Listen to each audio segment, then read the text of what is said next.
The voice of Husker Nation is on the air. This is Hail Varsity Radio. Insight, opinion, expertise, along with the biggest names talking Nebraska sports. Join in with the show at 402-489-1240 or 1-800-825-5865. Now, here are your hosts, Chris Schmidt and Elijah Herbel. Welcome to it Mondays here. It's Hail Varsity Radio. We're powered by Hurrdat Sports. Chris Schmidt, Elijah Herbel, and you. And a lot to get into. It is Nebraska Northwestern week. Cover your eyes and ears and duck. This thing's been painful for a long time. Does it change for Nebraska? Get ready for Nebraska Northwestern. 489-1240, 489-1240 to dial up. 800-825-5865. As you can catch us wherever you hear us on the Hail Varsity Radio Network. Watch the show, comment on the show with the YouTube channel, Hail Varsity YouTube. Subscribe to that. Give us a follow. Find us on the Hail Varsity Twitter feed at HVarsity Radio. So can find Elijah on Twitter at Herbal Essence. Can find me, Chris Schmidt, at Schmidt_radio. We'll hit some Rhule Rewind. The topic of one Carter Nelson. This segment as well. The NFL wild weekend, some Major League Baseball, and the Blackshirt Hour to commence. That is a little less than an hour away. Mr. Blackshirt, Charlie McBride. A Monday with Charlie. Coach will join us, get his thoughts on this Big Red football team and the opportunity ahead for them. Jay Moore, Big Red wrap-up, Blackshirt Husker NFL are also with us in hour two. Can send an email if you like, chris@hailvarsity.com. Did you, as we quote our boy Matt Schick and Nick Baugh, enjoy the bye? Did you relax? Did you watch football? Did you hunker down? Did you have some sweet meats? Did you pour a lot of alcohol? Did you go to the pumpkin patch? Quite frankly, a parent submission by me. There's a lot of things I'd rather do. Maybe blowtorch, nail gun, wandering in traffic. I was never a big pumpkin patch guy.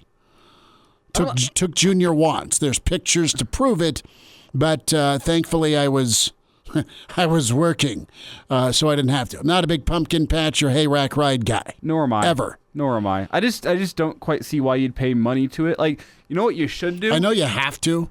No, you don't. You know you Simple as have that. to. No, you don't. If you're going to spend the money, go to something that's actually fun, like a Renaissance fair, you know?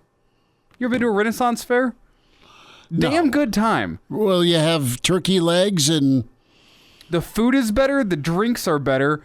The people you run into are weirder and therefore a little more entertaining in that way. It's not like a whole bunch of people that are there for the Instagram aesthetic and they're wearing their nice outfits. No, and if the... or it's a group of like high school... If the scenery jerks of age, of course, looks like some of the cast members from Game of Thrones, we can talk. Oh, yeah. I mean, just a happily married guy. I'm just saying it's a Game of Thrones. Those outfits were flattering. Yeah, first time I went to a Renaissance fair was in high school. I'm like, I am coming back for sure. Look at the maidens around here. You went maiden on me. A lot of corsets. Yes, corset, not corsage. I always say when it comes to prom. Okay. When I was going to prom. Well, but no, I did not go to the pumpkin patch. I, for the most part, parked myself on my couch and watched football for it was 12 awesome. hours on Saturday and another 12 hours on Sunday. Glorious. Combined with the 3.5 hours I spent on Friday night. It doesn't get any better than that. The food was all right. I made what I call human dog food this weekend, and that was just like all my meals. It was just rice, ground beef, and some eggs. Human dog food. Boom. You can throw some hot sauce in there. It's easy. It's cheap. It doesn't require me to get off my couch and do much.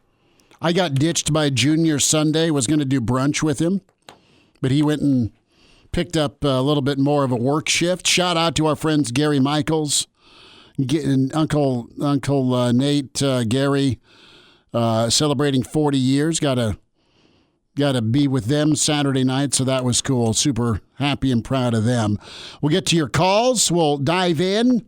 We'll talk recruiting here and Carter Nelson, the freak out meter is where for you as a Big Red football fan? And yes, that Rhule rewind. Who's kicking us off? Tim is with us here. Tim, thanks for hanging on. Tim, go ahead. Hey, I love the show. Everything about it. Old-time jock here, football, weightlifter. I got to ask, high school, college, and pros, why are these guys not wearing pads, knee pads, big thigh pads? Don't even look like they're wearing hip pads. I just got to know what's changed from when we used to break bones to now. Well, I think, let me in. Tim, here's my theory, and thanks. And I know, man, I go back to even the Makovica era, and he's going to punch me for dating him, saying like that's old. It's not that old or long ago. But, I mean, fullbacks had a neck roll and giant pads, and they murdered linebackers. Big old linebackers did the same. Now you've got barely anything covering your shoulders. The thigh pads are tiny. Tim, you're right. There's no knee pads. And I think it's more of a comfort thing. With the knee pads and thigh pads especially. You just want to be able to be more mobile, more agile. Hip pads. And the new thing is they don't actually wear pads. The guy, you're like as a youth football player, you had to put your freaking pads in the pants? Saturday night before the game Sunday. Yes, they don't do that anymore. No, you've got they're almost like shorts. The compression shorts that you wear underneath that have the pads, which are now much thinner and much more flexible, so that you're able to move in. No one's tackling in practice, Tim, so it doesn't matter. There's only about 7 teams in college that hit and tackle. Actually, I'm joking, of course, but. Yeah, there's less of it. And realistically, from being somebody who kind of went through that change, I don't think I was a lineman, so it didn't change all that much for me anyway. Didn't change all that much. It's kind of like a toughness thing, but like really the shots still hurt the same amount whenever they hit you down there. So people just said, what's the point of wearing added padding if it's still going to hurt and it makes me less mobile? The old hip pads that stuck out, man. I mean, the tailbone pad that snapped in. Those are the worst. I know, but some of us didn't. I was happy to see those go. Yeah, I'm sure. Tim, did that answer the question for you? Yep, I appreciate it, guys. Have a good one, brother. Thanks for the phone call. 489-1240. Why aren't guys wearing pads anymore? I don't know. I guess they want that bone bruise to feel. Well, it's kind of the change in the game of football, of becoming more speed-oriented, mobility-oriented. You know what? That's what it is. You're going to, like... You ever seen the old interview with Ed McCaffrey, and the McCaffrey kids have talked about how Ed, like back in their youth football games, would go and cut up their knee pads and thigh pads in the same way he cut his up. Because he kind of started the revolution of tiny shoulder pads. Tiny shoulder pads, and as well as like barely wearing any knee pads, barely wearing any thigh pads. And it was, in his eyes, because of the mobility factor, and that's the thing. And then once everybody else is doing it, you don't want to be the loser on the field that's got the giant knee pads and the giant thigh pads. Because now everyone's going to be talking trash about you, like they're going to be targeting you from across the way. Look at that guy with the giant knee pads on. He must be a real sissy. We're going to go hit him. Like that's kind of the mentality that it comes into. So it's combined of like the skill position guys want some more mobility than everyone else in the team doesn't want to be that one guy that's still got the giant pads. Give me the neck roll. I want to go caveman. I like the neck roll. Give me the big pads. Just protect me. All right, says the... That's the old guy. Let's get into Carter Nelson. We'll hear from Rhule. We'll get that rewind in a bit. Open phones for you this full hour. So we'll take those. 489-1240 or 800-825-5865. Call and talk about Renaissance Fest and all the maidens. No, do you have a maiden? Listen. Level of concern about Carter Nelson. Anonymous has chimed in, was told by someone who should know Carter won't change his mind. That from our faithful anonymous listener in the stream, our viewer in the stream, the Hail Varsity YouTube channel. If I remember correctly, Anonymous at one point in one comment said they were from the Ainsworth area. So sure. Just to let you know. So I'll say this about Carter Nelson. One, good for him. He got to go to Notre Dame and USC, and he got to be on the sideline. Wasn't much of a game. It wasn't the Bush push classic from 05. In fact, if you're an Irish fan, Jim Hansen, you're still probably celebrating 48-20. You trashed Lincoln and company. You whacked the reigning Heisman winner, and you did it in physical, unrelenting style. For Carter Nelson, you've got to get 3.5 hours from Ainsworth to Omaha/Fremont region. You hop on a jet. and then you get to South Bend. We'll hear from Matt Rhule this segment on recruiting, because he can't answer directly about Carter Nelson, but he was asked about being out and about around the state, which he was Wednesday, Thursday, Friday, and also, what is your policy? You go somewhere else while you're committed, we pull your scholarship. That's how a lot of college football coaches work. It's a commitment thing. You got a girlfriend, or are you single? Okay? And I think Matt Rhule gets with and he'll talk about this, but there's two types of recruits. There's a tier 1 and there's a tier 2. The tier 2 are more replaceable. We got to develop you anyway. The tier 1, dude, I think you're really good. We want you here. Go do you, and let's just stay communicating. I don't blame Carter Nelson for checking out the Irish. I don't blame Carter Nelson for hanging with some buds that he's trained with and done some work with in the Omaha region. And he got to go check out a pretty sick atmosphere. Elijah and I would have been happy to be along for the ride on that, because we were just bitching about, well, what's our bye-week bucket list last Friday? What football game or team or event or game or rivalry can we go check out if Nebraska's not playing? Listen, he's going to be back in Lincoln on Saturday, and probably a few more. You can't take him for granted. Matt Rhule has not and won't take him for granted, and there's a bigger picture here, and that's part of Matt Rhule's theme. Nebraska's offense right now can't pee a drop consistently. Maybe in 2 games they'll be better. But right now, Elijah, this ain't the same painting you're going to see a year from now, 2 years from now, 3 years from now. That's the hope, and that's the goal for Nebraska on offense. Right now, they're just trying to figure out a way to win. Yeah, and to bring this back to the Renaissance Fair comparison. Can we? If you have a significant other that is firmly out of your league and they have taken a chance on you and things are nice and happy, you don't go to the Renaissance Festival and take pictures with the maidens. It's as simple as that. You're asking for trouble. Now, if it's the other way around and you're taking pictures with the maidens, things are a little different. If you pull the Ryan Burgundy, I'm kind of a big deal. And that's probably a terrible comparison, but you got to get where I'm coming from in terms of these 2 tiers that Matt Rhule kind of laid out today.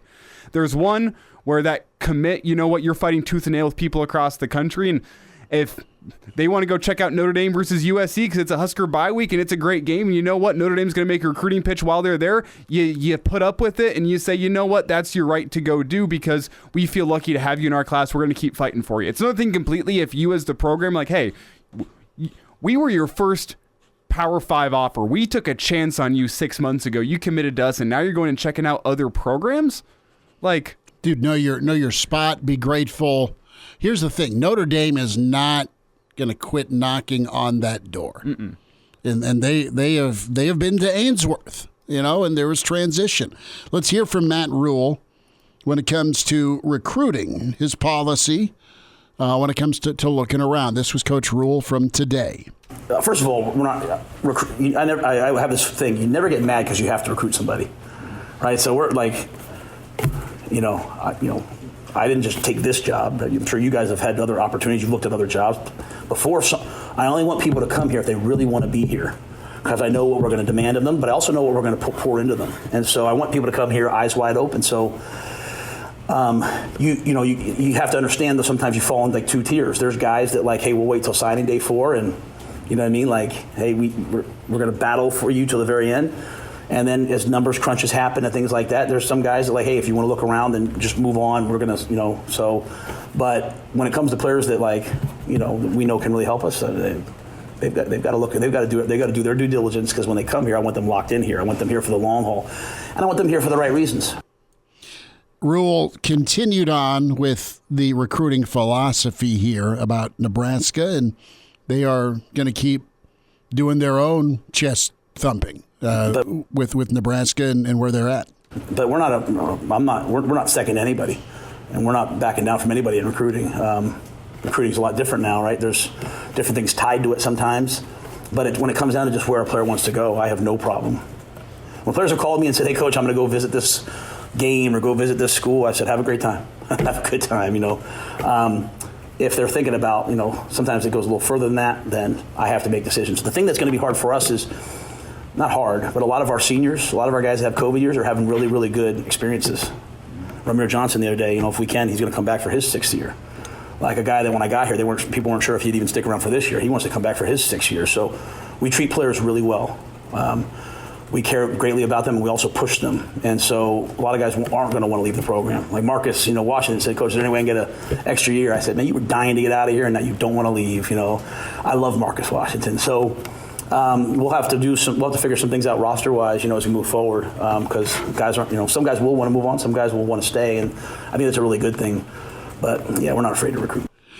So that is Matt Rhule. We'll have more of the Rhule Rewind coming up here, 489-1240. My level of concern for the Carter Nelson Notre Dame thing is it a 2, maybe a 3 right now? And does that grow? I think if Nebraska doesn't do their job on the field, it could.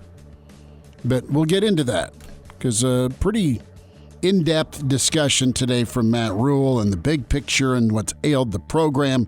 Great to have you in. More of your comments, too, on the Hail Varsity YouTube channel. We'll continue on a Monday. Hail Varsity Radio is live. Now, back to Schmitty. Schmitty's a great guy, but he don't have a brain. And Elijah. You want me to speak? When I point at you, yeah. On Hail Varsity Radio. Back with you on a Monday. It's Hail Varsity, powered by Hurrdat Sports. Chris Schmidt, Elijah Herbel. Chris at HailVarsity.com or 489-1240. Panic level is what on Carter Nelson? I'm at a 2, maybe a 3, that he ends up going somewhere else. I think Nebraska's okay, but they can't ignore the pursuit by a team like Notre Dame and others. Cutter chimes in with some beer half full thinking, what if Carter Nelson's doing an inside job and was trying to flip recruits that are going to Notre Dame to come to Nebraska? I like that, Cutter. Let's go check the visitors list real quick. And while I do that, I will say I think my concern's a little higher than yours. I'd probably put it at a 4.5. Is it more the future of Notre Dame? Because we know it's apples and oranges where the programs currently are at. Notre Dame's in the top 10. Notre Dame's knocking on a playoff door, potentially. And they're winning big games in big-time moments. Nebraska's trying to win 3 out of 4, 4 out of 5. They're worried about Northwestern here and trying to fix some big-picture ailments of the program. Our old boy Jeff, we love having beers with you out in Boulder, Jeff. Positive note, Notre Dame only had 2 completions out of 13 to tight ends. But you did see Xavier Watts go off, a Omaha product, the Nebraska kid. Good for Watts at the safety spot. So there is that. There's not too many Nebraskans that have gotten away. I think I get them confused. Junior Bryant or Bryant Young, one of the two, great defensive tackle, went to Notre Dame, was an Omaha kid. So I'm 50-50 on who, but I know it was Junior Bryant or Bryant Young. I think it was Junior Bryant. Went to the NFL. Ty Good, grew up with Ty, incredible player at Southeast, phenomenal ball player. Ty went to Notre Dame and is super successful now. And then you've got Watts. I mean, those are the 3 Nebraskans that went to the Irish, as Carter Nelson elsewhere. Nebraska's got to do it on the field. But there's got to be trust and belief that it's going to be different, Elijah, and better, where Nebraska's knocking on the door of success beyond, hey, can you beat Northwestern? Can you win at Illinois? Can Nebraska go play well and perform in big games? But you got to crawl before you walk, and that's what Rhule's working on now.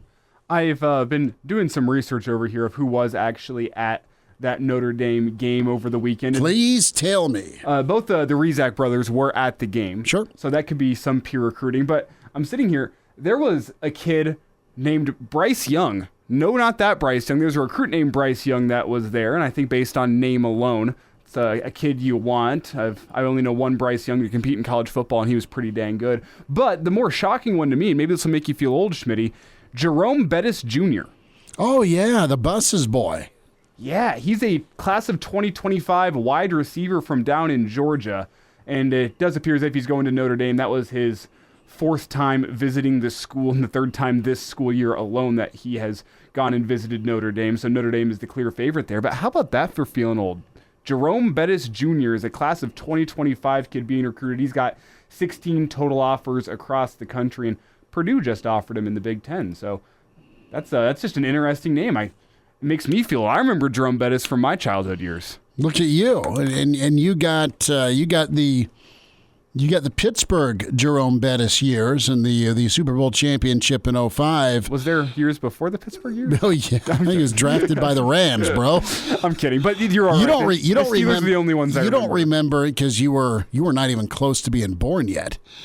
I remember Jerome Bettis going off in the Sugar Bowl against Spurrier and the Gators, and it was the emerald green jerseys that Notre Dame wore in the Sugar Bowl, where there's this 260-pound beast getting fullback trap and dive carries running all over Spurrier's Gators. This was 92 or 93 Sugar Bowl.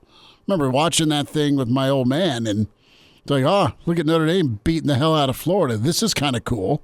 This is before Notre Dame and Florida State. This was the 92 season, 93 Sugar Bowl. But that's where I like, boom, burst on. Closet Notre Dame fan. Not going to lie to you. Love Chris Zorich. All right, love Stonebreaker. Love Tony Rice. Love the 88 national championship team. You have Barry Alvarez, their defensive coordinator on that Irish team. And I love their schedule. They beat Miami. They beat USC. And I wish Nebraska would have played them in a bowl game. Never got to see it. Scott chimes in here on the stream and says, with Jerome Bettis Jr., dare we call him the short bus? No, not in 2023. We don't dare call him the short bus, but Scott, appreciate it. No, it kind of makes sense, though. I mean, he is a little smaller than his dad. Well, sure. He's a wideout. Let's hear a little more from Matt Rhule. And this was fascinating today at the press conference. You have the big picture topic, and Matt Rhule laid out what is ailing this program, and it comes down to a question that was asked, and it was a good question. Hey, man, the West is wide open. It wasn't framed that way, but I'm paraphrasing. Wisconsin just got beat. Iowa's coming to Lincoln. Man, and there's a bunch of 1 and 2 teams in the Big Ten West. Illinois, they just kind of surprised Maryland. You guys got to be liking your chances to survive in the West and maybe make some noise. And that's decent thought, but Rhule's quick to put that fire out, not for this program right now. Yeah, I'm not worried about the big picture. I think that's the problem with Nebraska football. I think that's why we've gone 1-5 down the stretch most years, looking at things outside of just going 1-0 this week, evaluating the offensive, defensive coaches, evaluating the offense versus all this stuff outside the program. I'm going to do my best to keep it from infiltrating the program. We've got to get a way to get 1-0 this week. We've got to try to improve this week. It's going to be a real challenge. To me, I had a chance to watch the teams we play. I was really happy to see Illinois play well, because that obviously anytime we play someone, we beat them, and then we see them play well, it makes us feel good about who they are. I saw Northern Illinois go get a huge win over a 5-1 Ohio U team. So, I feel good about where our team is, but our team has got to eliminate the looking past just what's important this week. When we got embarrassed at Michigan, we didn't think about anything else other than Friday night, and we were locked in. And we're going to find out about myself as a head coach and our coaches and our players and our staff. Can we have that same focus this week? We better. You know what the problem's been is the want to fast forward, Elijah. And it's maybe some staffs, maybe some players, and for sure the fans. You sure as hell want to skip the pain, and I don't blame you, and get to 9-1. And all right, it's always been a conference title or a division title, and let's go play in the conference championship game and see where the ball bounces for a good bowl berth. And that's been void for too many years here. and you get one win and you just think it's going to be automatic. Well, in reality, you got to put the work in and really drill down in this league because of how, best word to put is exhausting the Big Ten West is. It's a lot of things. It needs a lot of lipstick, but it's not for the faint of heart, and it sure as hell isn't for teams that are too good for a moment on a Saturday. And the front-running part, too, is where Rhule really gets deep here. We'll get there in a minute. But that's a 1-2 punch, man. You've got to learn how to block, and that's what he's working on. And part of what I think about when I hear that statement is I have to go back to what Matt Rhule said following the Illinois game, where he talked about enjoying the process of watching these young men figure out how to go out and win football games, figure out how to win, figure out what you need to do to pick up your teammates and get through that finish line. And I think that's huge this year, and it's easier said than done, obviously, to be able to sit back and say, you know what, you have to take it step by step and understand that these guys have to learn how to win, and that's an enjoyable process, or can be in and of itself. But is it not part of the process of learning how to win to understand how to take advantage of the opportunities that your opponents give you?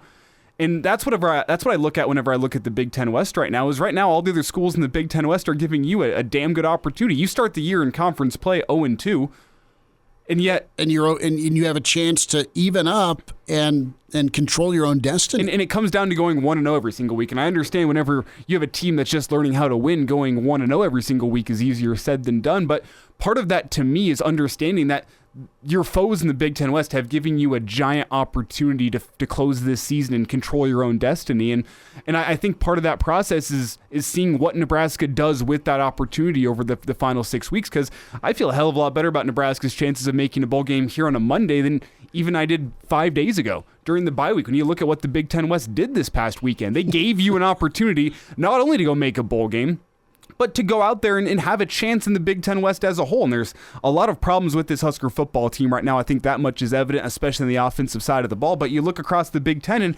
everyone's got problems on one side of the football, if not both sides of the football. So they're leaving you a massive opportunity here. I want to see what this team does whenever they have an opportunity in front of them, because, again, as I said, that's a part of a rebuild. That's a part of your team learning how to win, is what are you going to do with said opportunity? Do you have enough supervision within the locker room and within the coaching staff to not botch something? Mm-hmm. And that's what it comes down to. Walter chimes in, Big Ten West is a catastrophe of biblical proportions.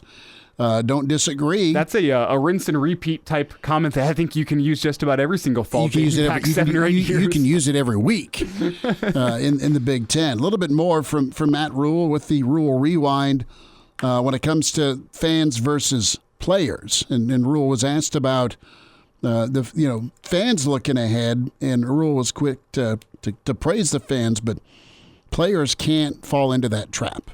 Well, I love Husker fans. Let me say that. Okay, I'm talking about the team. The only reason why we have the opportunities we have is because there's so much care about the program. I just have to make sure our players don't act like fans; they act like the guys that are going to go out and play, and so.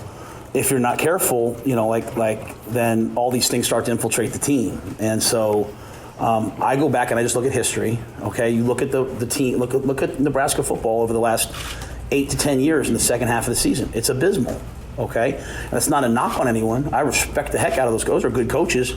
But we can't be the type of team that, we lose, we lost to Colorado, we're embarrassed, we come back, we win. We play okay, not very great against La Tech, right? Then we go out, we get embarrassed against Michigan. Now we're embarrassed. Now we play great against Illinois. We just can't be that team. I don't want to coach that team, and our players don't want to be a part of that team. So that's what it is. We'll have some more thoughts from Coach Rhule, more thoughts from you. Hour 1 rolls forward at Hail Varsity, powered by Hurrdat Sports.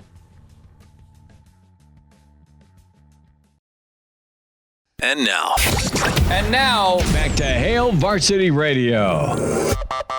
Hold on. We have one more segment before we get to Charlie McBride.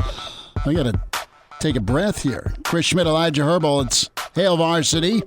A reminder to get buckled up. One of every 3 fatal crashes in Nebraska involves an alcohol-impaired driver. Why take chances? If you drink, don't drive. A message from the Nebraska Department of Highway Safety Office. More comments from you in the StreamYard. We'll get there, 489-1240. Can also dial us up at a bit of a Rhule rewind right here as Nebraska gears up for Northwestern. And pretty philosophical today from Rhule, and I don't think that was his intent. He was asked questions, and he answered questions, Elijah, on Nebraska's big picture problem, players not looking ahead, and battling the outside noise. I mean, outside noise here is something that you'd like to think can be ignored or brushed off. That's not necessarily been the case for Nebraska. There's this thing out there that I can hear, right, about is this coach they're all doing a good job. This program's not in good shape. They're all doing a great job, I think. And so I'm in charge of this football program. Like, Sat would love to go no huddle and score 50 points. Tony would love to blitz every play. I run the program. And so we're playing as a team. So all that other stuff, it's why we haven't been to a bowl game. The only Power 5 team hasn't been to a bowl game in a long time. So if I start talking about bowl games, I'm part of the problem. So the fans are supposed to do this. My daughters, Dad, if we go to a bowl game, can I have Taylor Swift? My daughters are fans. Right? They're supposed to do that. I just got to get the team to be really locked in to like today, tomorrow. Because think about Coach Braun, the job that he's done. He comes from North Dakota State, takes this job at Northwestern. He's the DC, Coach Fitzgerald, a great friend of mine, a man I respect, gets let go. He steps in as the interim head coach. He's on a 1-year deal, and he's got this team battling, man. They're fighting for their lives. What are we doing? What are we going to be like? We'll find out on Saturday. So that's the message I put out there usually on Mondays when I feel this, because I want our players to have that mentality, but they will. I want our staff, and I hope our fans come to this game as locked in and as thinking this game is as important as anything else, because I respect the team we're playing, and I respect the coaching staff. To be in the situation they're in, to be down 21 points and to fight back, man, that says a lot about the character. We better have the same character. So, Elijah, what do you think of that with the narrative that's been out there? And we are the outside noise. Well, we are, but I think we're pretty. This isn't to like break our arm, patting ourselves on the back, but I think we're pretty fair. I think it's okay to question. I think it's okay to, all right, should they be better at X, Y, Z? But I also absolutely respect and value Coach Rhule's take. He's a football coach. I mean, he's the dude.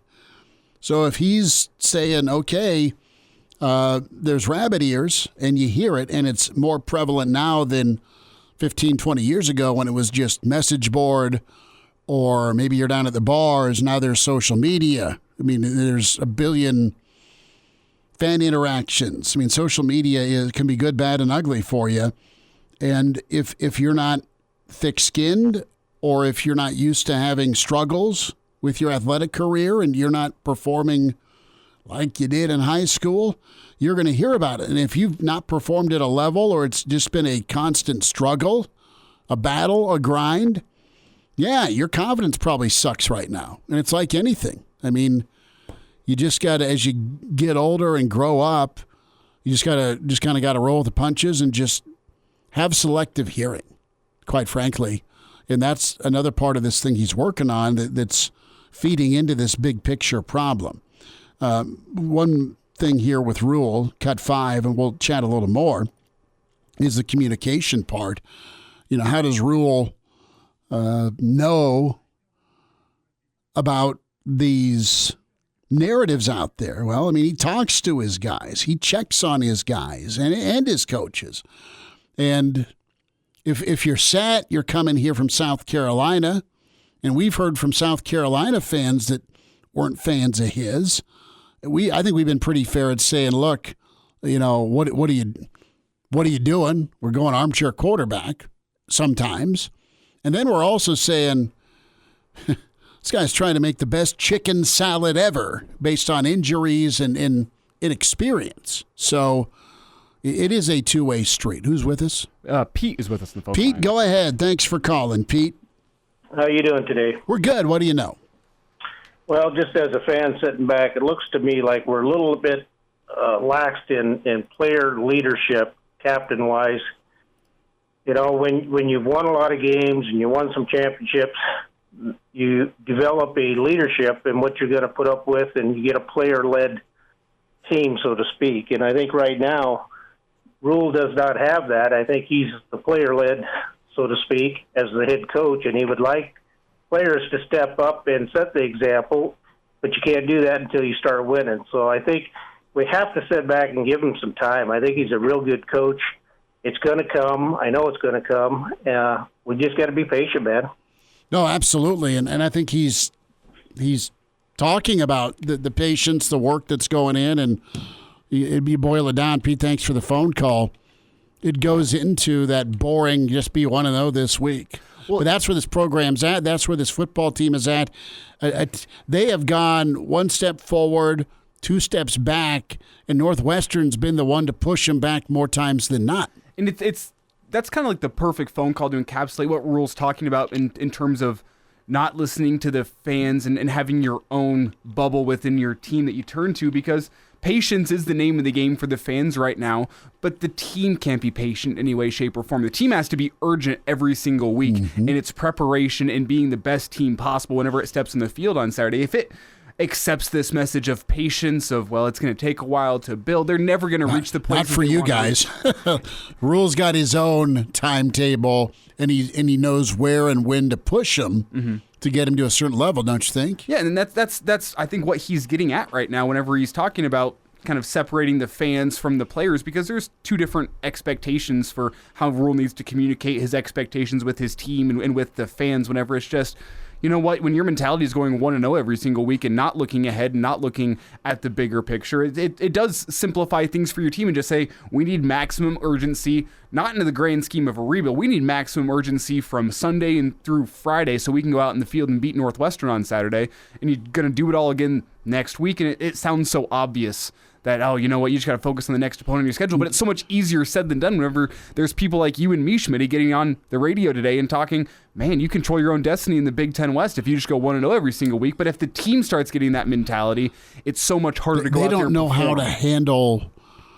They don't know how to handle it, the good or the bad, because the bad's drug them down. They've had a lot of bad. There's been some good here with the way they've responded, but you can't just show up and expect it to happen. At this point in a rebuild, your margin for error is razor thin. Exactly, and you know, it's not always going to be perfect. And Nebraska right now is learning to be something they haven't been for a long time. And Pete's 1,000% right on the leadership aspect. You just don't hand it over unless you're damn certain it's going to be able to be player led. Well, you've got some good dudes on this team and some talent. What do they know? They know being home for the holidays. And they know that, okay, you just beat Illinois, you've had a bye week. No, a lot of Nebraska teams that these guys have been on, not their fault, but reality, they've gone out and dropped a game to Northwestern or Purdue. You know, so we'll wind down this first hour. It's Hail Varsity here on a Monday. And now, back to Hail Varsity Radio. Thanks for hanging out. It's Hail Varsity, powered by Hurrdat Sports. So here is the calendar for the next week as we're on the road. Single Barrel, Thursday, 4 to 6, 9th and P, inside the Graduate. We're back there for a Thursday night soiree. Friday this week at Hurrdat Sports Bar and Grill in La Vista. If you're headed up to the Omaha region, come see us up there. If you're listening to us in Omaha, come see us if you want to, and get some Bang Bang sauce and a cold pint, and then get out to the high school ball games. And then Saturday ahead for the weekend edition, we are noon to 2 ahead of Nebraska Northwestern. And don't forget, Real Red Reaction follows Nebraska Northwestern. 1 week from today, we are out for some Big Ten Mondays / little Monday night football, as we'll be at Rosie's downtown. I'm excited to be at Rosie's next Monday. We want to see you down there, and that is going to be 10th and P. Rosie's right across from the embassy. So a couple of Monday night shots for us down at Rosie's downtown, starting next Monday. A decent Monday night game as well with the 49ers and the Vikings. Some of the Vikings haven't had this season that they would have liked, but 49ers picked up some injuries yesterday, and we'll see if those guys are back in time for Monday Night Football. If you don't have a guy like Christian McCaffrey or a guy like Deebo Samuel, I don't know about the 49ers and their offense with Brock Purdy being the most explosive playmaker that they got. If you've got to make him be the guy, good luck and God bless. Could be a good game next week. All right, last side here from Rhule when it comes to communicating with the players, making sure they're the same team each week. This will conclude our Rhule Rewind. We'll try and get to some of the Pro Football Focus and O-line comments next hour. That was funny. He called Pro Football Focus a cottage industry. Sure, which is brother. Hilarious. I'd love to get to that, but we'll get there. We'll get there in a little bit. But here is Rhule on being able to read his team, and this is all part of the build. I talk to the players a lot.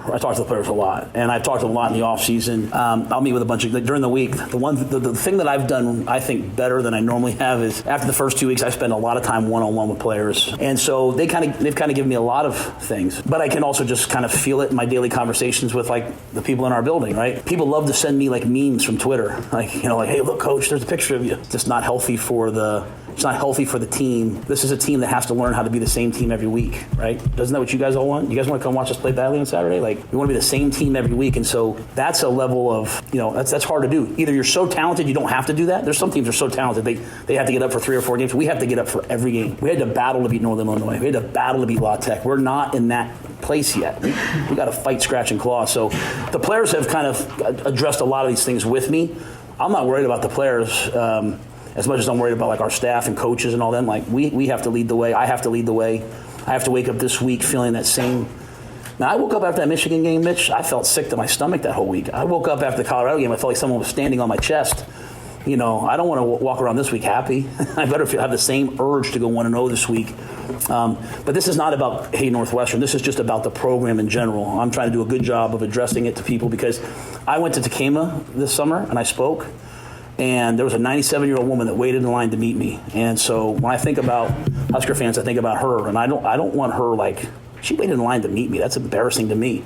And I just want us to be that type of a team that, like, when you come to see us play, you know what you're going to get. And so that's the challenge for us these last 6 games, not to worry about what comes after them, but just to worry about how we do them. Good layout by Coach Rhule as good luck. 18 to 23-year-olds, knowing what you're going to get week in, week out. That's the goal, to be consistent and predictable in a good way. Coach McBride, Mr. Blackshirt, next. This is Christian Peter. I'm sorry, but the stories I have about Charlie are not appropriate for the public. The right case of the Mondays. It's Mr. Blackshirt, Charlie McBride, on Hail Varsity Radio. Back with you, it's Hour 2. It's Hail Varsity Radio. It's a Monday with Charlie, Mr. Blackshirt, the Blackshirt Hour. Coach Charlie McBride joins us as we gear up for Nebraska and Northwestern. Coach, how was the weekend? Thanks for the time today. Wet. It was wet and cold, and it was bad. It looked like some of the clouds were down almost on the water. It were so low. Everything was dark. It was typical Michigan, overcast and rain. Well, it was football weather is what you're telling me. Yeah. Well, I don't know about that part, but all I know is that we got a little team here called White Pigeon, and they haven't lost a game this year, so those kids are pretty fired up. And then Sturgis, the biggest town here close by, they won their first game last night. So there's nothing they're not arguing with each other yet. Well, that'll be good. Charlie McBride's with us. So we listened to Coach Rhule today. We went and saw him at the press conference, and he covered a bunch of things, Coach, specifically about some of the outside noise and learning how to win, and the big picture being a problem with the football program, guys ready to jump to the next thing versus handling the thing right in front of them. It's all part of that learning how to win and really the rebuild. Can you speak to that with just your experience as a coach on some teams that were building and on some teams that were really good? Well, if you look at a home being built, it takes a lot of people to do it. Mm-hmm. And to tear it down, it only takes one or two people to get it torn down. So that's where that outside noise comes in. I think there's it's a percentage of people that are really, with the noise, it's probably pretty low, really, in reality. Now, I went through the whole thing with a lot of stuff. I mean, if you win 9 games, and it got to where we're winning 13 and 12 a year and stuff like that, there's still something wrong with every game. Somebody finds something wrong, and I mean, it's common sense that that's what's going to happen. And I always figured if you pay your money, then you've got the right to do it. So I don't know how you ever get away from that anywhere. I mean, if you have the good fans that we have, you're going to get maybe a lot more noise than you think. But if you're getting like the Cubs, say for example, those people used to lose, and for a while there, and then they would go and win a pennant, and all of a sudden it's hard to live. But that's just sports. I mean, it's just it's a tough thing, and sometimes it gets to a point where, as you see in pro football, the owners can't handle it, and they fire the guy right away. And where the guys that ought to be fired are the guys that bring the people in, and that's the recruiting part of it. Mm-hmm. And I always thought, I keep going back to the same thing. When I was a young coach, Woody Say said, "Do you want to be a good coach?" And I said, "Yes, sir." And he said, "Get good players." And that was pretty simple, So, that kind of thing is going to, at a better school, you hear it at Alabama. I mean, if you listen to Nick talk, most of the time it's talking about the negative part of it. Mm-hmm. And so that's just part of the deal, I think. Charlie McBride's with us, a Monday with Charlie. It's Hail Varsity Radio. Our friend Eat Beef in the stream here says the only good part about Monday is Coach McBride on the radio. I'm paraphrasing. So you got a fan in Eat Beef. But you had, and you've always been super thankful with your career in Lincoln and your coaching career. Did that get to you ever, though, when folks would come after you? People say it doesn't bother them. I don't know if those people are real or they came from another planet or something. I think anytime somebody is just going to get, and I think some of the times when you can't at least say something back or set them straight as far as what really happened and things like that, it's tough. Mm-hmm. And so I don't know. It never ends, and it's I don't even know sometimes when I was there. There's always that fact that there's always somebody that can get you a little bit, make you think a little bit, make you look in the mirror at yourself, and sometimes you have to go look in the mirror and introduce yourself to yourself, mm-hmm. And try to come back to earth. But, there's always those kind of people. And I remember a teacher telling us, when our high school coach was getting hammered a little bit. And she said that, there's always those people when they go to work, the boss is always yelling at them, and this is their outlet to yell at somebody else. So Charlie McBride with us here on Hail Varsity Radio. And Charlie, one of the other things we heard from Coach Matt Rhule today was talking about... You there? Coach, you have me? Coach, can you hear me? Yeah. Okay. We got me now. Oh, these phone lines, man, they're an adventure. It's Charlie McBride with us here on Hail Varsity Radio, though. Our phone lines, Coach, not you. Yes, of course. Of course. And one of the other things that Matt Rhule was talking about today, Charlie, was trying to keep this team from looking at the bigger picture with the Big Ten West? I'm not sure how many Big Ten West games you caught this weekend, Coach, but it was a rough showing, but a good showing, I guess. It's the Wild, Wild West. Any given Saturday might be the best way to describe the Big Ten West. And, Coach, what's your take on balancing that bigger picture and knowing, hey, Nebraska does kind of control its own destiny this season, despite how poorly the season started, with that mentality of just going 1-0 in any given week? How do you balance those two? Well, I think balancing, the way it was broken up. I mean, it was natural that we were the farthest one to the west, so it was natural that we stay in it. I think Indiana's maybe the one school that is, west, you'd call it that, and but they're in the east, and then that's how they, balancing the thing is the craziest part of it. But when you have distance things like Penn State and maybe Michigan, but Penn State, now Maryland, and things like that, it's money, it's travel, it's so many things come into effect when the commissioner's making a decision, or the whoever is making the decisions on this stuff. It just, it comes down to talking to ADs, and I think that's really important that when a decision like that comes up, that there is some conversation with the commissioner and all the athletic directors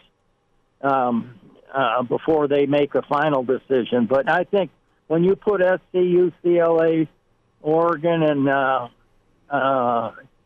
in Washington in the conference, I'll tell you what, every one of them's in the top 25. So, so you're balancing it up big time there. It may even be a better conference than the East is. It's pretty good. Coach, what do you think about Nebraska in this Big Ten West mix, with Iowa winning by any means defensively necessary over Wisconsin, Illinois beating Maryland, and you look at Nebraska in this mixture of the West? Do you feel good about Nebraska's chances, these remaining 6, to make some noise? Well, let me tell you something. There can be some noise made. You never know. You never know what in the next few games can really mess this thing up. and it's a funny thing. You almost look at it. I haven't put the pencil to it yet, but you win the rest of your games, you may be the guy sitting on top in this conference. And so crazier things have happened before. And if the players realize what they can do, not only go to a bowl game, but get right up in there and prove yourself, so that they're starting to talk about you next year. And that's how traditions are started. That's how the whole name of the game is put together. Next year's a whole new deal. And but if you ended up this year, with some surprises, it really helps. Coach, what did you think of this weekend with Notre Dame and USC? Well, I tell you what, Notre Dame is up, and they're confused. They've confused me a little bit in some of their some of the games, but if they're really playing well, they're pretty good. Mm-hmm. And Ohio State game will tell you now. Everybody says Ohio State's behind Michigan, or a little behind, and that's the kiss of death right there. So put your wallet back in your pocket and, be smart about that one, because everybody's going to say, Michigan and everything like that. But, I just, myself, the worst thing to do is have coaches predict things and do things, because they are really bad. I mean, if you look at all the coaches that think, what do you think the score is going to be? That's the biggest laugh of all of them, and because they're always wrong. Hey, no worries there. I said no worries there. I do have to ask you about this Saturday. What's going to be the difference for Nebraska Northwestern? Well, the biggest thing always is going to be turnovers. I don't care how you cut it. And right now, Northwestern probably statistically, and if you go through the whole thing, it's in the Big Ten and the national is better than we are. Mm-hmm. And especially in third downs and red zone stuff. And that's of course in the rushing game, no. In the running game, no, they're not. So what does that tell you? Run the ball, because they're not breaking the world record there. You've got to run the ball against anybody, anyone, at least give it a try and do the best you can. And right now we're probably on the edge of being okay or pretty good at running the football. So, I put my marbles in that, and a team that can run and maintain position of it, to me, is a better team. Coach, last week we learned that Matt Rhule sat down with T.O. and talked about the option game as they look forward to their final 6 games of the year. They might turn to that a little bit more over the final 6 games. I want to get your thoughts, first off, on what you think that Coach Rhule could glean from Tom in a sit-down like that, and do you think they should be running the option more to finish the year as you talk about that running attack? People don't understand this, but if I think, and I'm a defensive guy, but the hardest position on our offense to play was fullback. And because he had to read things and go block things and watch linemen slant and go one way and have to change direction on the move and with the ball or without the ball. He doesn't know a lot of times because he's the dive back. But to me, when you have an offensive line like us, to me, there should be a lot of down blocks and there should be a lot of double teams. And you can get that out of some of the option stuff. And the trap blocks, you have to be careful with because you have to have linemen that can adjust going up the field, make a change of direction and do things. And I don't know whether we have that kind of people yet. I don't know. I just don't. I'm not there, so I don't know. I may be completely wrong, but a lot of times when you have a running game like ours, it's the stretch plays and some of those, because they're not fast, you got to have speed. I mean, you got to be an athletic person to run the stretch, and people don't understand. Sometimes coaches don't even understand that. It's just one of the things. We need to do this because everybody's doing it, the old copycat rule. So, but I don't look at it that way. I look at what you can do the best with your personnel.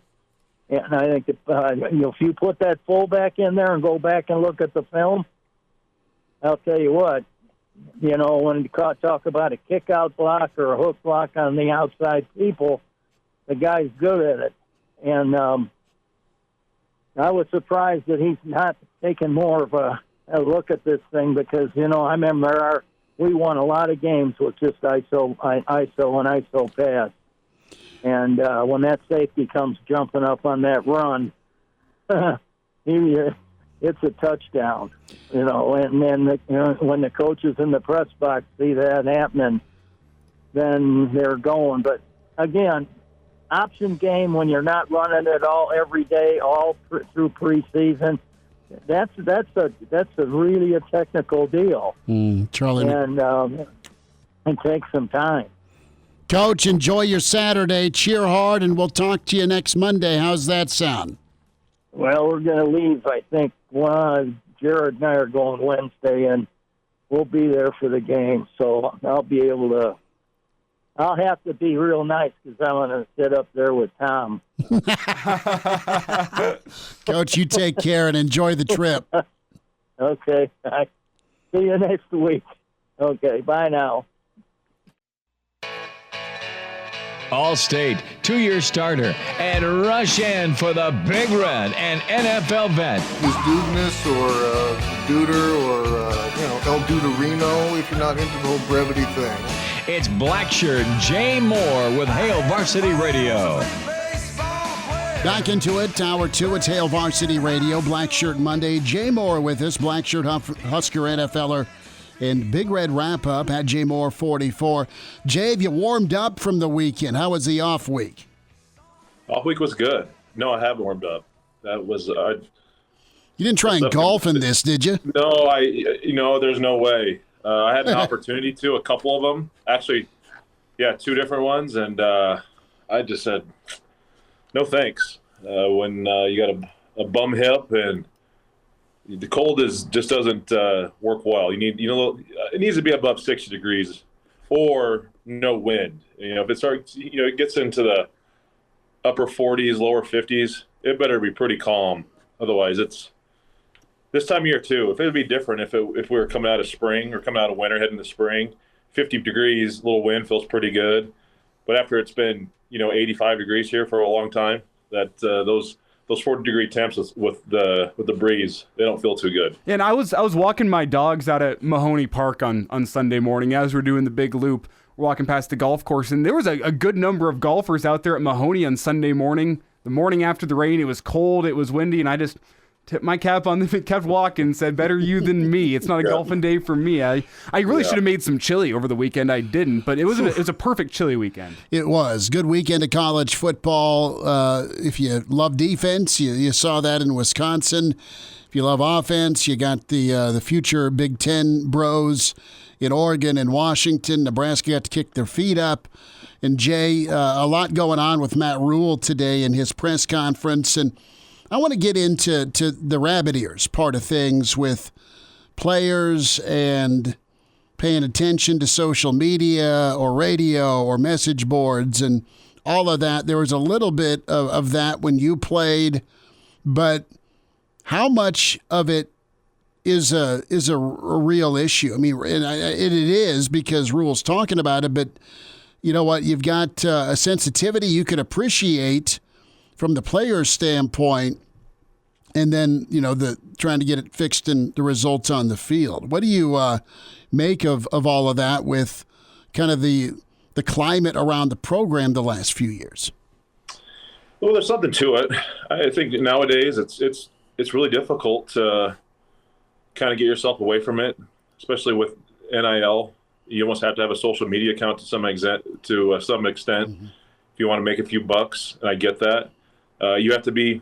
You probably have to set some boundaries up to keep yourself away from it. Otherwise, if you're not going to set up any boundaries or have someone else, manage your account or whatever it may be, you got to be tough. You got to be tough-minded because people, anyone, and everyone can have access to you, and it doesn't have to be. You don't have to put a name behind it. It could be a fake name. It could be a burner account. Whatever it is, people can get access to you, and you have to make a quick decision whether or not you want to listen to it. And some people might be motivated by the talk, whether it's negative or positive, because you can get a little complacent if you have a couple good weeks potentially, but you also could beat yourself down if you guys, the team has struggled or you have struggled, and you can let that stuff eat you up. So I think this kind of depends on how you are as a person. I think if Coach Rhule had his way, there'd be no access to social media. It's just different different times. It was easier to not pay attention to it. 10, 15 years ago when I was playing, there just wasn't as much. If you wanted to read something, you either had to have a message boards account or you had to read a physical newspaper. That's just what it is. So it's always going to be chatter. I guarantee you, Georgia's dealing with negative chatter. Michigan's probably dealing with negative chatter. Ohio State, all the top teams that still haven't lost, there's still negative chatter out there as well. So I think it takes good programs, good coaches, and mental tough players to kind of, if you see it, it's got to be almost, water off your back. No big deal. Well, Jay, have you seen what the Philadelphia Phillies fans did this year for Trey Turner? He was having a rough year, and then in one game, all the Phillies fans got together. They gave him a standing ovation every single at-bat he got up there, despite the fact that he was in probably the worst slump of his career, and he finished with a month and a half of fantastic baseball, and he has gone in post-game interviews and credited the fans with helping change his mindset. Is there something to that, feeling the support of the fans behind you as opposed to hopping on social media and only seeing the negativity? Because whenever it affects a pro athlete at the stature of a guy like Trey Turner, you can only imagine what it does for college students. Sure, I that's cool that it happened for him. I did not know that. And I think Philly fans get they're some of the worst fans out there. But that's the last place I'd draft, Jay Bird, that would give some love to a player that wasn't performing. Right, very surprising on that one. But I think it'd have a positive effect too. Like I said, it just there's necessary evils, right? And I think you got to take everything with a grain of salt. Too much, I always a little too much enthusiasm, false enthusiasm, as I like to say, is a problem, and too much negativity. You gotta take it in the right doses and the right time frame. But like I said, you got to utilize it to your advantage, whether it's negative or positive. If you haven't been doing well and you got some positive reinforcement, great, good job, use it. Like I said, and if you have been struggling, use that negativity to your advantage too. So. I like I said, everyone takes it differently. I react probably better to negative than I do positive. I remember my worst plays and my worst moments better than I remember my better ones. So just everyone's different in those situations. And Schmidt, here I was trying to find a video of Trey Turner thanking the fans for the standing ovation, and what pops up but a video of a firework factory blowing up and kind of blowing up our ears there for a second. So there's the beauty of live radio. No, that's fine. Jay Moore is with us, Blackshirt Husker NFLer Jay Moore, and of course, Big Red wrap-up at JMoore44. One of the best terms ever on the cesspool that is social media was from Scott Van Pelt. That guy's message board mad, pointing out a fan, that was losing it over something that went wrong for his team. But Nebraska is trying to stay grounded. They don't want to look too much into the future. Matt Rhule doesn't want to focus on the big picture. The big picture eventually is going to be built on what happens today in practice, this week in practice, in a response to a team that's always seemed to have Nebraska's number when they need a win at their most, and that's Northwestern this week. Mm-hmm. Yeah, I love his comments. It's always easy, and it's easy for us as a fan base and as media to kind of look into the future. What does the rest of the schedule look like? I mean, we do it every week on Big Red Wrap-Up. What do the next 6 games look like? How many games do you think Nebraska can win? And honestly, you have to talk about it, but from a realistic standpoint, you have to. It's breaking it down. Northwestern is the most important game this week, and guess what's the most important thing today? Practice. Guess what's the most important thing tomorrow? Practice. Like I think it's so easy to look in the near future, and you got to stay nearsighted. You have to stay nearsighted. You have to. I always call them small wins, right? Win today. Win Monday. Win Monday's practice. Win Tuesday's weightlifting session. Win Tuesday's recovery session. Win Tuesday's practice. It's little small victories. I'm sure everyone's seen the Navy SEALs when they're in their BUDS training. They said the guys who look to the future, they always are the ones that ring the bell and drop out. It's the guys who can just win small battles, the small challenges. It's the small ones. You just got to stay in the present and win the small ones and control the things you can control. But if you look into the future, it's like, man, how am I going to ever make it 2 weeks without, only operating on, 4 hours of sleep, whatever it is that they do. Yeah, you're going to just wear yourself out. So you have to operate that. I think that's just kind of being in the zone. I think when teams, you want to look at a golfer playing well, they're never thinking about their final score. They're not thinking about how many holes they have left. It's just the next shot. What's my next shot look like? What's my next putt look like? They're not thinking about their overall score. It's always just finding those small battles and finding those small wins. And I couldn't agree more. That's what that's mature thinking. That's tough-minded thinking, mentally tough thinking. So once you get to that point, you're going to have a pretty mentally strong and a pretty good program. It's Jay Moore with us here on Hail Varsity Radio, talking Nebraska coming off the bye as we begin looking ahead to Northwestern. And Jay, Tell me about the mood around a team following a bye week, because you hear it in sports a lot, rest versus rust, and you don't usually get that coming out of a bye week. It's usually a chance for you to get right as opposed for a chance to get rusty. But how do you make sure you don't come out of a bye week flat? How do you make sure you come out of a bye week with energy and enthusiasm? Because Northwestern, a lot of people this year talked about how bad they were going to be. Well, they're sitting at 3-3, and they still have a chance in front of them to go to a bowl game just the same as Nebraska. So how do you make sure you come out of the bye week with intensity and with fire with a team like Northwestern ahead of you? Yeah, I think good teams and good coaches, you definitely have to do a quick inventory of how things have gone the first 6 games, a self-scout. What have we done well? What do we need to improve on? And that's from a coaching standpoint and a team aspect. That's all 3 phases. You want to, go a little more, micro versus macro. It's like, how are we doing against a run? How are we in third and short situations? Just things you're always going to do that. You got to look at your health of your team. Do we need to push them? Can we push them, or do we need to get healthy? I think Nebraska's offensively they're beat up, but I think they're not in a situation where you can rest them. I think they need to get some good on good reps. Now, not a ton, but let's get out here and let's get a good hour work in of good, solid physical practice. Keep everyone off the ground, but we're gonna get some work in because you do not want to get rusty. You got to keep the eyes sharp. You got to keep the hand placement right, pad level right, because those things can quickly go away. Halfway through the season, you're dealing with some younger players, so you got to stay on those. And then, like I said, you get a couple days off. You get to go home, watch the high school team play, get some R&R, and it's back. It's time to go. And I know they're back yesterday, getting a walkthrough in, getting a game plan put together, and they're on the field. It's time to go. They can win this game just as easily as they can lose this game against Northwestern. So. You can't be feeling yourself coming off a win. You have to attention to detail and taking care of, everything that matters the most. And that's, winning each and every day. Jay, how did you guys kind of have the mentality to get rid of the complacency and focus in? I think your junior and your senior year where your teams really thrived and finished strong.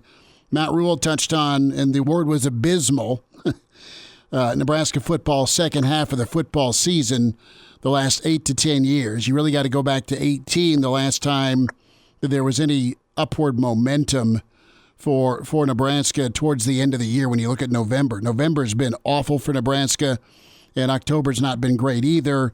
Again, big picture, small picture looks manageable schedule-wise, but everything's a coin flip with this football team. That's what Rhule's saying, and it's the here and now. How did you guys lock in with games down the stretch and even bounce back after maybe misstepping? Yeah, it's a boring, mundane answer, but every week was the same. You approached it the same way, right? You didn't matter if it was week 1 or week 7, week 2 or week 9. You approach it the same way. Our game plans, the way we structured practices were the same. You didn't alter things because all of a sudden you were in, different time frames. We prepared for Oklahoma in the Big 12 championship game just the same way as we prepared for Louisiana Tech in week 1. It's not putting a certain situation on the pedestal. It's not making a bigger deal out of what it needs to be like. You prepare it. I think you mature teams and good teams, and I would say we were fairly mature. We were an older team, in the last couple of years. And we just approached practice the right way. We prepared the right way. Guys got mad if they screwed something up in practice. It wasn't just slough it off and let's go to the next play. It's like, no, we need to redo that so I get it right. I need to know I can do it right in practice. Otherwise, that play's called in the game. I don't want to have to be thinking about, that I messed this scheme up in practice. I don't want to slow my thinking down. So I think it's multiple things, but essentially it's every week's the same. Prepare the same way, take care of your things individually, and if everyone has that same approach, usually going to be pretty solid. Jay Moore's with us, Hail Varsity Radio at JMoore44 on Twitter is where you find him. Jay, as you look towards Northwestern and Nebraska's going to get Reimer back, that's big. Defensively, that's going to be the strength. But what's your outlook like for the offense as Nebraska is into that second season now? Yeah. I really just want them to take care of the football. That's the most important thing. Burn some time, punt it inside the 20. Yeah. And just score enough. Just score enough points. I'm not going to sit here. Yeah, would I like them to, start scoring 35 points a game and, 500 yards offense? That'd be great. That's just not going to happen. And I don't think Rhule's want it's going to be that tempo's not going to happen. You got to win, in the ways that you think you can win, and you can win, and that's. You got to be able to take care of the football. You got to be able to run the football and own the time of possession, and let your defense go to work, because that's the strength of your team. Just with the injuries on the offensive side, losing Marcus Washington, losing Ramir Johnson and Gabe Irvin, and some other guys are banged up. I know Ethan Piper's playing with a broken hand, and you're playing a backup quarterback essentially. You got to find ways, and I think they're finding ways. And if they can just take care of the football and the pre-snap penalties, where you're getting the false starts, those if you can clean those up, they're going to be just fine. But you're playing younger players, and you're getting a new offense. You're going to have some issues. I just think take care of the football, and literally, I think if Nebraska honestly gets 3 touchdowns the rest of the year on offense, they're going to be pretty darn good. Realistically thinking, if they can score 21 points the rest of the year, I think they're going to be okay. We're going to be in great positions to win, 5 out of the 6 last, of these opponents. You mean 21 points per game, correct? Yes. What did I say? You said you scored. I assumed you meant per game. He the rest expanded of the year. On it, but I was a little concerned. You meant 3 total touchdowns across 6 games, 21, and I was like, two field goals, baby. Give me 2 field goals again. Yeah, no. Let's clarify there. I need to clarify, because I didn't have I misspoke on Big Red Wrap Up last week, and I didn't do a good job of clarifying, and I caught hell for that too. So saying, I said that Nebraska hasn't had a road conference win in many, many years. I was referring to a win at Illinois in many, many years. And I was quickly reminded that they won at Rutgers and Iowa last year. So no, 21 points. If they can score 3 touchdowns every game in this last 6 games, I think they'll be okay. I really do. That's a good number. Realistically, when you think about a 21 number in the West, I think that would give Nebraska a really good chance with its defense to go win all 6 games. But the question to me, Jay, is how realistic is 21 points a game? And are you comfortable putting your defense in a position to go win you those 6 games? You really like what the defense has, and I think the defense understands what its mission is going to have to be over the remaining 6 games. But do you like the defensive chances to go out there and win you 6 ball games to go close the season? Because I think based on what we saw this weekend with Maryland falling to Illinois, Wisconsin's offense really looking really, really bad against Iowa, I think the chances that Nebraska's defense can go out and get you 6 wins to close the year, well, that's still distant. It's better than I thought it was last week. Yeah, I think I'm totally fine with that. Like I said, if we win 10-7, hey, awesome. 15-6, great. Whatever it may be, I'm totally okay. I think they're going to have to. This the rest of the season, just the way the season's gone, it's solely on the defensive shoulders, right? Just keep playing good. You've seen the 2 best offenses that you're going to see, knocking on wood, right? You saw Colorado and Michigan, but let's be honest, Northwestern and Purdue, they're okay. They weren't great against Ohio State this last week at home, but you're going to have a chance to, continue to play well. You're not seeing top 25 offenses, so I'd be okay. I'm totally fine with that. If they just keep doing their thing, everyone stays healthy, young guys keep coming along. I love the fact that they got some turnovers created against Illinois. They're going to have to keep doing that. But no doubt in my mind, if this defense continues to play well, they're in every game this year. I love this build mentality by Rhule, and it's immediate in the moment. And, yeah, you have the opportunity, as we can talk about the future, the big picture, and the West is still gettable for Nebraska and a lot of other teams right now. And it starts with Northwestern, and that's been a team that's been a pain in the neck for Nebraska. It's been a team or a game that Nebraska has overlooked or not done the little things right that has allowed Northwestern some upset wins or some miraculous comebacks. And I guess I don't worry about that as much with this regime because of how pinpoint they are with the little things, the details. Last thought here, Jay, we'll get you out. Been a wild week 6 in the NFL. Your Niners took one on the chin with Cleveland at the buzzer. Philly got stunned by the Jets. But you've just got parity, dude, and you see it in the NFL where there's razor-thin margin for error. What's your backup quarterback or your number 2 guy do? And I know you lived it in the NFL, but so far it's been a wild ride of must-see finishes. Yeah, I mean, you have the Niners getting beat by the Browns, and they lose 2 of their best offensive players. The Eagles go on the road and lose the Jets. Just kind of one of those weird weeks.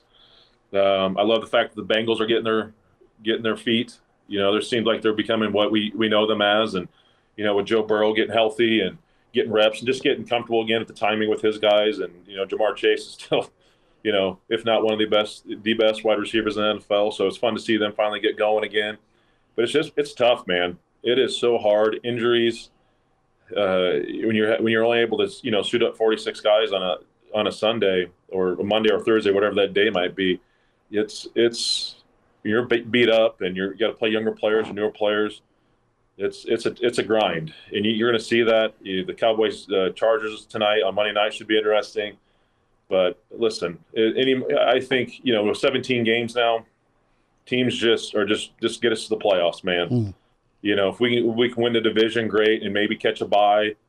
If not, man, let's just get to the playoffs and keep healthy. It's the days of teams going 16, 17-0 now.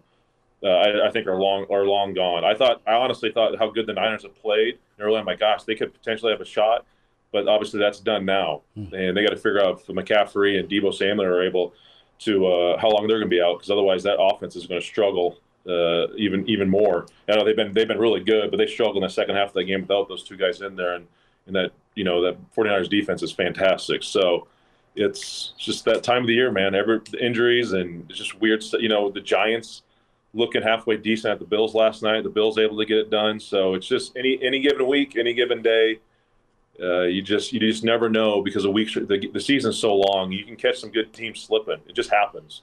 It's just part of the season. But that's why you have 17 games to play. You don't need to win them all. You just got to win enough of them to make the playoffs and see what happens. Jay Moore with us, Blackshirt Husker NFLer, Big Red Wrap-Up at JMoore44. Jay Bird, we'll see you on Big Red Wrap-Up this week and check in next time. Thanks again. Yep. Thanks, boys. And now, back to Hail Varsity Radio. Big thanks to all of you who chimed in today on the Stream Hail Varsity YouTube channel. Didn't get to everybody. That is not intentional. We'll try and do better tomorrow. Chris Schmidt, Elijah Herbel is Monday edition. Tomorrow on the show, we'll have Mitch Sherman and Matt Rhule. We're efforting Lars Anderson, maybe. Lars is a maybe tomorrow. But a good week as we get you ready for Nebraska, Northwestern. Spotify, iTunes, Google Play. That's where you download the show. And hopefully you subscribe. You're invited to do that. Good stuff from Matt Rhule today. Big thanks to Jay Moore from Elkhorn. Dave, gotcha. And a big thanks to Charlie McBride. I'm wondering if Uncle Charlie's just going to do the clean sweep. He was at Illinois with Jared Tomich. Mm-hmm. He's going to be at Northwestern. Is that what he was saying? Yeah. Okay, so we'll see Coach. So he's going to be up in T.O.'s suite on Saturday. Yeah, so we'll see Coach Saturday. Speaking of, T.O.'s suite is beautiful. Have you ever seen it? I have not. How the hell have you seen it? Oh, my Husker Vision All Access Oh, pass. okay. Sometimes there'd just be like, so we had to show up super early before the games in case anything went wrong. You want to have adequate time to fix it. So usually there's a good 2-hour period where I could go down and try to meet Bill Murray whenever he was at a game, or go try to sneak my way into the locker room, which I maybe did once. Did you ever, not that you would have done this, but would have been really gutsy on your part? Is in the T.O. suite if you would have had, like, even if it was just water. You had hors d'oeuvres. No, I know, but I'm saying like fake bottles of tequila in T.O.'s suite that was really water.